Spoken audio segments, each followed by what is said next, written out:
تھا اور ہمارے سلاطین میں یہ ایک عام طور پہ یہ ایک عادت پائی جاتی تھی کہ وہ رات کو اپنا بیس بدل کے گلی کوچوں کی خبر لیا کرتے تھے۔ تو انہوں نے دیکھا کہ ایک گلی کے کونے میں ایک شخص مردہ پڑا ہے اور کوئی شخص اس کو ہاتھ لگانے کے لیے تیار نہیں ہے۔ کہا کہ بھی اس کی مدد کرو، یہ شخص انتقال کر گیا ہے۔ تو کہا کہ یہ تو ہر روز شراب خانے جایا کرتا تھا، طائفہ خانوں میں جایا کرتا تھا، یعنی اس نے کہا کہ یہ اتنا اگر برا شخص تھا تو بہرحال اس کا کوئی گھر بار بھی تو ہوگا۔ خیر اس کو کپڑے کے اندر لپیٹا اور گھر والوں کو تلاش کرنے کے لیے نکلا تو پتا چلا کہ یہ فلاں گھر ہے۔ اس کی بیوی کے پاس گئے اور کہا کہ یہ شخص آپ کی جان پہچان میں؟ ان کا جی میرا شوہر ہے۔ ان کا کہ یہ آپ کا شوہر واقعی زانی اور بدکار اور شرابی قسم کا انسان تھا؟ تو اس نے کہا کہ میں اس کو کہتی تھی کہ تیری لاش گلی میں پڑی ہوگی اور تجھے کوئی ہاتھ نہیں لگائے گا، اور آج وہی ہوا۔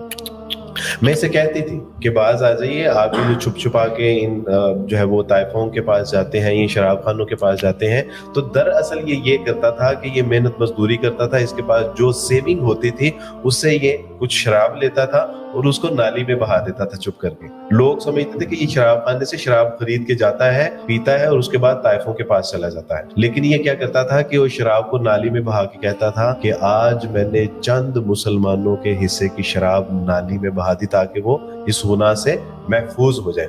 وہ طائفوں کے پاس جاتا، کوٹھوں کے اوپر، ان کو کہتا کہ تم جتنی اجرت لیتی ہو ایک رات کی اتنے یہ پیسے لے لو، اور آج اللہ سبحانہ تعالیٰ کے حضور جو ہے وہ سجدے میں جا کے گڑ گڑانا اور رونا ہے، جو بھی اجرت ہے وہ میں نے تمہیں ادا کر دی۔ اور کہتے کہ میں گھر آتا تو کہتا کہ آج میں نے ایک مسلمان عورت کو گناہ سے محفوظ کر دیا، اور یہ چھپ چھپا کے کیا کرتا تھا، اور آج اس کی لاش گلی میں پڑی ہے اور اس کو کوئی ہاتھ لگانے والا نہیں ہے۔ لیکن یہ جانے کیوں یہ کہا کرتا تھا کہ تم دیکھو گی کہ میری نماز جنازہ وقت کے آئمہ اور سلاطین پڑھائیں گے۔ اس شخص نے جب اپنے چہرے سے نقاب اٹھایا تو وہ اسلامی ریاست کا ایک امیر تھا، اور اس نے کہا کہ اس شخص نے صحیح کہا تھا کہ اس کی نماز جنازہ آئمہ اور سلاطین پڑھائیں گے، انشاءاللہ یہ آج اس کا جنازہ ہم خود پڑھائیں گے۔ پہلے سے کہ واقعی ہم جب چھپ چھپا کے کوئی نیک اعمال کرتے ہیں، اللہ سبحانہ و تعالیٰ اس میں ہمیں ضائع نہیں ہونے دیتا۔